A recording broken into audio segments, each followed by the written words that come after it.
नमस्कार, मैं अंशिता त्रिपाठी और आप देख रहे हैं एजुकेशन रिपोर्टर्स। उच्च शिक्षा विभाग द्वारा मध्य प्रदेश में नई राष्ट्रीय शिक्षा नीति 2020 लागू की जा रही है। इसका शुभारंभ गुरुवार को भोपाल के मिंटो हॉल में हुआ। इसमें राज्यपाल मंगू भाई पटेल, मुख्यमंत्री शिवराज सिंह चौहान, उच्च शिक्षा मंत्री डॉक्टर मोहन यादव समेत प्रदेश भर के विश्वविद्यालयों के कुलपति शामिल हुए। नई राष्ट्रीय शिक्षा नीति 2020 को लागू करना मध्य प्रदेश में उच्च शिक्षा के स्वर्णिम काल की शुरुआत बताया गया है। इस कार्यक्रम के ही दिन गुरुवार को मध्य प्रदेश के प्रमुख समाचार पत्रों के फ्रंट पेज पर नई शिक्षा नीति को लेकर विज्ञापन जारी किए हैं। इस तरह से यह भी लग रहा है कि शिक्षा कमोडिटी बन गई है। शिक्षा संस्थाएं प्रवेश के लिए विज्ञापन जारी करती हैं तो ठीक है, अब राज्य सरकार ने अपनी शिक्षा नीति को अखबारों में विज्ञापन के माध्यमों से जारी किया है। यह एक नया कलेवर सामने आया है। ऐसे में सवाल उठ रहा है कि सरकार के इस कदम को क्या समझा जाए। क्या प्रदेश में उच्च शिक्षा का राजनीतिकरण हो रहा है या फिर इसे कमोडिटी बनाया जा रहा है? क्या उच्च शिक्षा को मजाक समझ लिया है? इस मामले में प्राध्यापक, प्राचार्य, कुलपति और छात्र संगठन सहित सब शांत हैं। समाचार पत्रों में प्रकाशित विज्ञापनों में बहुत ही आदर्श वाक्य छपे हैं। अकादमिक संरचना और multiple entry and multiple exit system के टेबल को छोड़ दें तो यहाँ हर एक शब्द कॉपी पेस्ट किया हुआ सा लगता है, लेकिन है आदर्शवादी बातें। इनमें लिखा है कि उच्च शिक्षा के क्षेत्र में नए युग की शुरुआत, लेकिन इस युग में विद्यार्थियों का क्या होना है यह तो भविष्य ही तय करेगा। लेकिन हमें वर्तमान की हकीकत से वाकिफ होना जरूरी है। इन विज्ञापनों में एक ध्यान देने वाली बात यह है कि नई राष्ट्रीय शिक्षा नीति को लागू करने के मामले में राज्य सरकार ने अपना स्टैंड बदल लिया है। शिक्षा नीति के शुभारंभ कार्यक्रम से पहले तक उच्च शिक्षा विभाग अपने आप को नई राष्ट्रीय शिक्षा नीति लागू करने वाला पहला राज्य बताने का दावा कर रहा था। अब उसे पहला राज्य बताने के स्थान पर अग्रणी राज्य के रूप में पेश किया गया है। इससे पहले 12 अगस्त को उच्च शिक्षा मंत्री डॉक्टर मोहन यादव ने प्रेस कॉन्फ्रेंस आयोजित कर बताया था कि नई राष्ट्रीय शिक्षा नीति 2020 लागू कर दी गई है। पत्रकारों को A4 साइज के प्रेस नोट थमाकर पूरे उच्च शिक्षा विभाग ने जमकर सुर्खियां बटोर ली। इससे पहले भी कई बार बयान आते रहे हैं कि मध्य प्रदेश नई राष्ट्रीय शिक्षा नीति लागू करने वाला पहला राज्य है। मध्य प्रदेश के उच्च शिक्षा मंत्री की इस प्रेस कॉन्फ्रेंस से पहले 7 अगस्त को कर्नाटक सरकार ने भी अपने यहाँ नई राष्ट्रीय शिक्षा नीति को लागू कर दिया और बकायदा आदेश जारी किया। इसके साथ वहां के उच्च शिक्षा मंत्री CN अश्विन नारायण ने बताया कि कर्नाटक नई राष्ट्रीय शिक्षा नीति लागू करने वाला पहला राज्य है। इसके बाद 23 अगस्त को कर्नाटक के मुख्यमंत्री बसवराज बोम्मई ने बताया कि वह इसे लागू करने वाले देश के पहले राज्य हैं। वे जिस कार्यक्रम में घोषणा कर रहे थे उसमें केंद्रीय शिक्षा मंत्री धर्मेंद्र प्रधान भी वर्चुअली मौजूद थे। इस मामले में केंद्रीय शिक्षा मंत्री धर्मेंद्र प्रधान ने गुरुवार को एक ट्वीट कर मध्य प्रदेश सरकार को आईना दिखाने का काम किया है।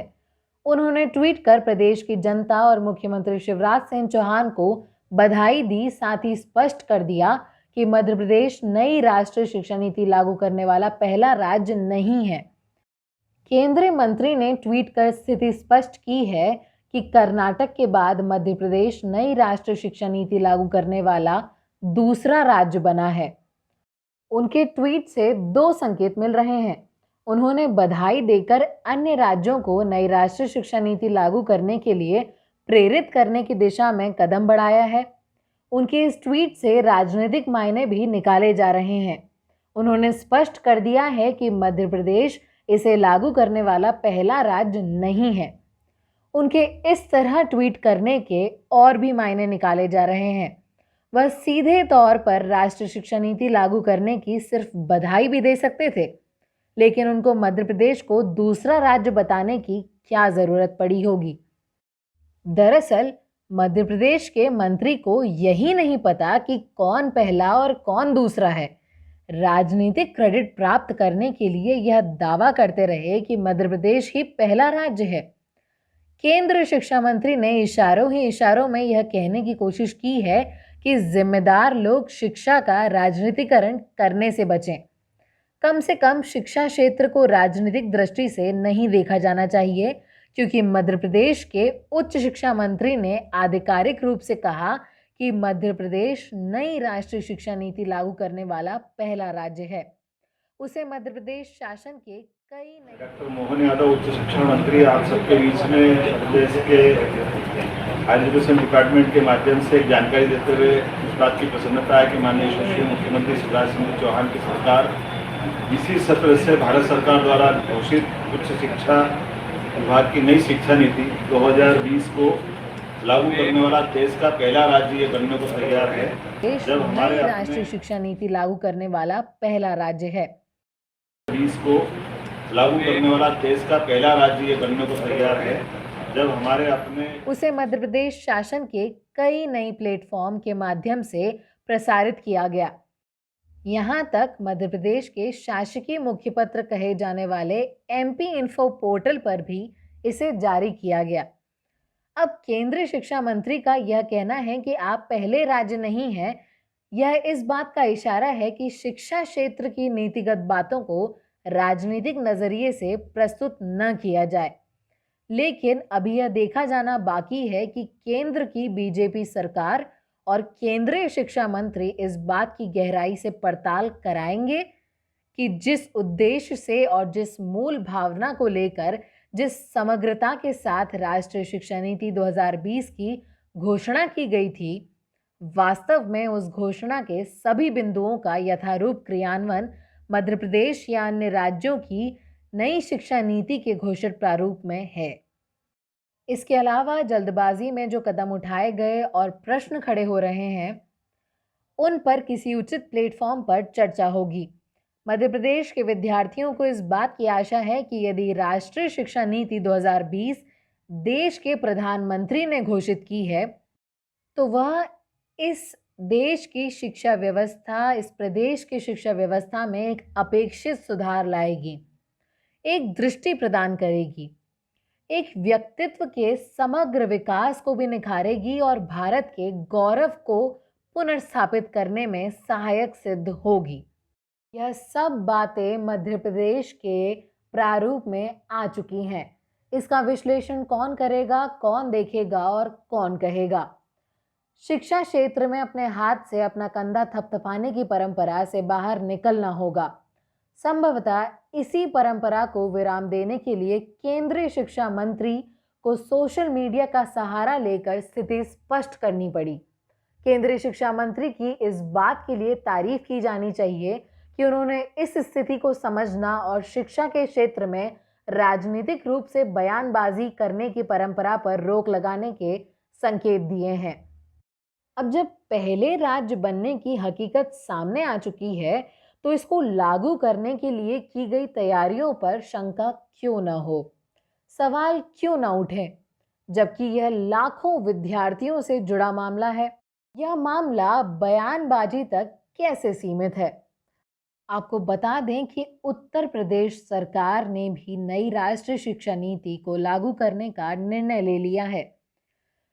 वहां 26 जून को उच्च शिक्षा विभाग की मुख्य सचिव की ओर से कहा गया कि त्रिवर्षीय स्नातक स्तर के 62 पाठ्यक्रम तैयार किए जा चुके हैं, जिन्हें ईमेल के द्वारा संबंधित को भेजा जा चुका है। साथ ही उत्तर प्रदेश राज्य उच्च शिक्षा परिषद की वेबसाइट पर अपलोड किया जा चुका है। लेकिन मध्य प्रदेश में अभी सवाल यही है कि यहाँ शुभारंभ होने के बाद भी मध्य प्रदेश की आधिकारिक नीति कहाँ है, जबकि नए सत्र 2021-22 के अंतर्गत 1 सितंबर से कक्षाएं शुरू होने वाली हैं, लेकिन नई शिक्षा नीति के अनुसार तैयार किया गया करिकुलम कहाँ है? इसकी जानकारी विद्यार्थियों को तो छोड़िए, कॉलेज प्राचार्य और प्राध्यापकों को भी नहीं दी जा रही है। नई राष्ट्रीय शिक्षा नीति लागू हो गई है तो इसकी अधिसूचना कहाँ है? क्या इतना बड़ा कदम किसी अधिसूचना जारी किए बिना विद्यालयों के अधिनियमों और अध्यादेशों व परिनियमों में बदलाव किए बिना संभव हो सकता है? ऐसे कई सवाल प्रदेश की शिक्षा जगत से जुड़े लोगों के मन में हैं, लेकिन उन्हें उत्तर नहीं मिल रहे। शुभारंभ कार्यक्रम के साथ उच्च शिक्षा विभाग सोशल मीडिया पर एक्टिव हो गया है। क्रेडिट सिस्टम की जानकारी बताई जा रही है।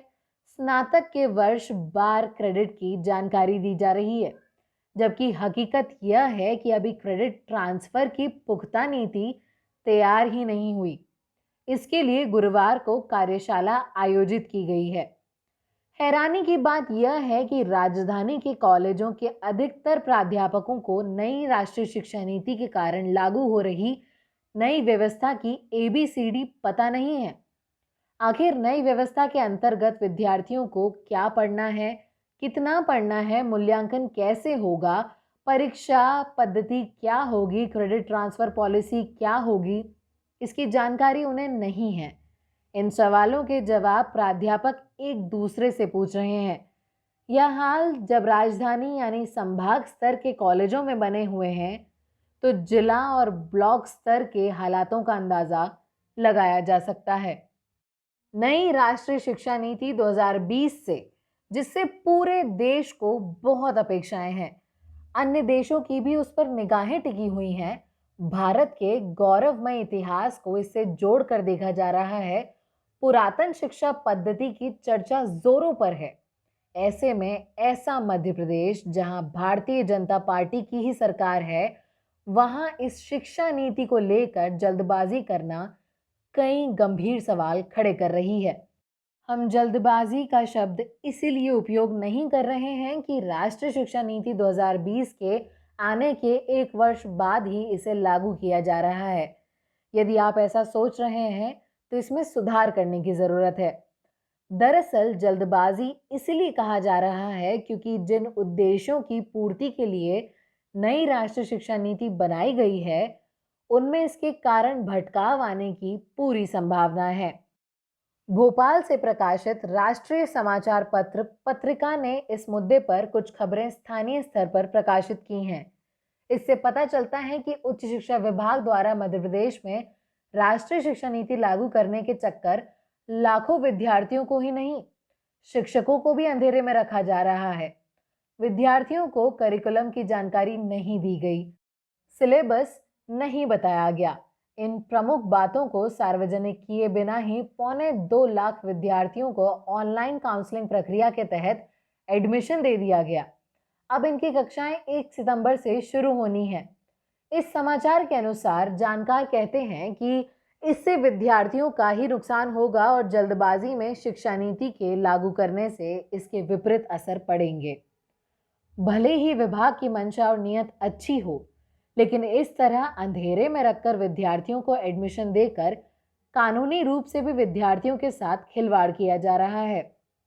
यदि सरकार इस तरह से विद्यार्थियों के साथ खिलवाड़ करने को उतारू है, तो भविष्य में निजी संस्थाएं ऐसा करने की परंपरा क्यों शुरू नहीं करेगी? सरकार जब खुद इस तरह की प्रैक्टिस अपनाएगी, तो दूसरों पर कहां तक लगाम लगा पाएगी? बरकतुल्लाह विश्वविद्यालय के रजिस्ट्रार पद से सेवानिवृत्त हुए डॉक्टर HS त्रिपाठी ने बतौर एक्सपर्ट कम शब्दों में बहुत गंभीर बात की है। उन्होंने कहा है कि अध्ययन अध्यापन की गतिविधियां शुरू होने से पहले हर बात स्पष्ट हो जानी चाहिए। ऐसा नहीं होने से अगले 2 से 3 साल तक प्रशासनिक और अकादमिक रूप से कठिनाइयों का सामना करना पड़ेगा। इसलिए विश्वविद्यालय और कॉलेजों में हर स्तर पर विस्तृत रूप से ट्रेनिंग देने की आवश्यकता है। डॉक्टर राधावल्लभ शर्मा कहते हैं कि नई राष्ट्रीय शिक्षा नीति को लागू करने में जल्दबाजी की जा रही है। यदि पूरी तैयारी हो जाती तो कोई दिक्कत नहीं थी।